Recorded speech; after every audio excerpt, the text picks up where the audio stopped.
Welcome, everybody, to the Mark Nofri Head Coaches Show. I'm sure the happiest one of the year for the head coach of the Northeast Conference football champion Sacred Heart Pioneers. 2013 has been incredible, but it culminated with one of the most special moments, if not the most special moment in program history. How does that all sound? How did it feel? It sounds good. You know, anytime that you call yourself champions, especially coming off a rough season like we had last year and turn the thing around in 1 year, it's very fulfilling. And, you know, the kids, I couldn't be happier for them. That moment was kind of crazy because you're playing, you knew you were going to get at least a share of the title. What you didn't know while you're playing, I assume, is that Wagner was beating St. Francis, PA. You needed Wagner, of course, to win.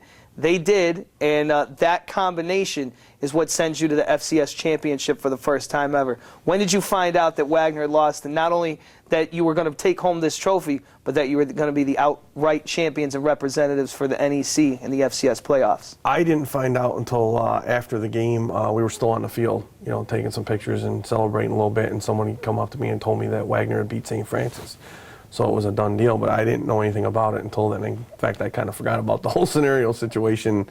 Our focus was taking care of our business, was trying to beat Robert Morris. You certainly did. R.J. Noel broke off a big 35-yard run, and he's all year, whether it's through the air or on the ground. And that weapon of having Kashada Spence in the backfield, that fake handoff, I mean, they run it so well. He breaks off that big one. That's the first touchdown that comes to mind, so let's talk about that, what the timing of that play and also the execution. Well, it was huge. I think that one put us up 21-3 at that point, or 21-10, something like that. And obviously, you know, RJ's a legitimate threat, both with his arm and his feet. And it was a great call by Coach Bolus. And, you know, like I said, they've been running that thing all fall, and it's been working out. And they got it down to a science, and it was a huge – because the play before that, we had actually scored a touchdown with Kashadas, but we had a holding call, which had to come back. We came right back. And again, that's the adversity that our kids are faced with, and they – don't seem to be fazed by it, and they come right back and score a touchdown again right at the next play. So I couldn't be happier for him, and to have a weapon like that for the next 3 years, I'm pretty excited. Well, Robert Dim is who started the scoring, and that was 3 straight 3-and-outs for Noel in the offense. And then Dim, who you don't see much of, comes out and has 2 huge catches. One, a 10-yard catch for the first down. All right, move the chains. Then how about a 70-yard touchdown? He was chugging. It looked like he was going to run out of steam, but not on this day he was, and he got over the line, and that was such a huge play to jumpstart you guys. Yeah, it was. You know, Robert's been banged up a little bit this year. He's had a ankle injury.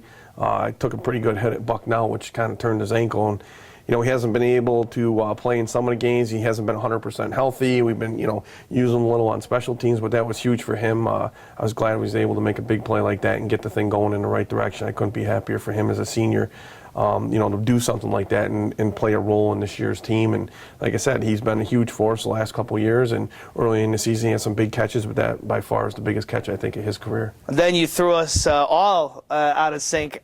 I completely missed it, calling the play-by-play, which is never a good thing, but you sneak in Evan Pittman for a little wildcat action, flea flicker to R.J. Noel, who lined up as an I-back, and he throws to the back of the end zone. Moses Webb makes a great catch, too. Not only a great call and some good trickery, that's a great catch by Webb at the back of the end zone. Coach Bowles has been working on some gadget plays here the last few weeks, and it was a perfect timing, and it worked out well. And, you know, like I said, when you get things going in your direction and snowballs for the good, you know, things happen like that for a reason. And, like I said, I couldn't be happier for these guys, and it put us up 14 points at that point. Of course, that's the offense, and you know, there was scoring late, the crazy onside kick that was returned, but all of that was because your offense was put in position by another stifling performance by the defense. A couple of big turnovers, Gordon Hill, the forced fumble, Caveney, I believe, with the return and fumble recovery, the interception down at the goal line when Robert Morris was first really getting into sync in their drive, the big interception down at the goal line. Just talk about how big the defense has stepped up as a unit. I mean, it's not one guy every week, it's a unit. And they made some big-time plays to force turnovers and get you guys the ball back. Again, you know, we made a living on our turnovers and being on the plus side this year, and I think coming out of that game, we were +3 or +2 coming out of it. I know we had one pick for a touchdown that we threw. But we had, a fumble recover, 2 fumbles, and an interception, which puts us back on the plus side. And anytime you're, plus in the turnover battle, you got a shot to win. And like I said, this year right now in the total for the year, I think we're plus 22, which is huge for us. And if you can be plus 22 in the turnover battle, you're obviously going to have a pretty good record. And our kids have been making a living off that, and that's how we've been winning games, and it worked out again for us on Saturday. Well, you go one game at a time all year and one play at a time, but finally it all culminates with the 10th win of the season. You put the game out of reach in the end, again with that return by Gordon Hill on the onside kick. That really sealed it. It was feeling good then, but that's kind of the moment that you knew, all right, this was yours. And then you get that moment that I think every coach has got to live for, the championship bath, if you want to call it. What a moment. Before I want to get your thoughts, real quick, let's take a look back at that.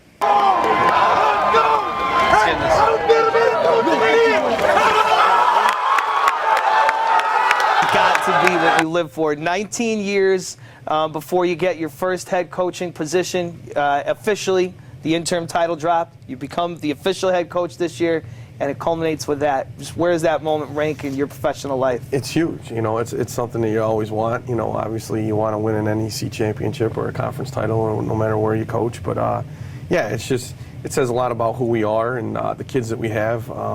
Again, I think that was one of the highest moments of my career as a coach here at Sacred Heart. And you always want something like that and to end that way and have the kids do that for you, and just shows you how special they are. And obviously we talk about being a family and being close, and not just the players but the coaches and the players. And I couldn't be happier for them. I'm real proud of them and the way they reacted this year and how they responded coming off of last year. All right, so the year continues. You've got the trophy, but you've got another game and possibly more to play. Yeah. The FCS Championship, it's going to be in a couple weeks. There'll be the selection show at the end of this upcoming weekend. But you have a game to play. How do you guys feel about that opportunity to go into the national tournament? Good. Obviously the school's never been there. It's the first time for us here at Sacred Heart, and it'll be good for our kids and our players to match up. Again, you only pick 24 teams in all of 1AA, and we're one of those 24 right now. So it'll be a great experience, and we'll kind of match ourselves up against other teams out there from around the country and kind of see where we stand. And hopefully, like I said, we can put on a good showing and prove to people that it's not a fluke. Coach, congratulations. Well deserved. It has been a blast covering your team this year, and we're looking forward to more coverage. We'll talk to you next week when you figure out who exactly you'll be playing. Thank you.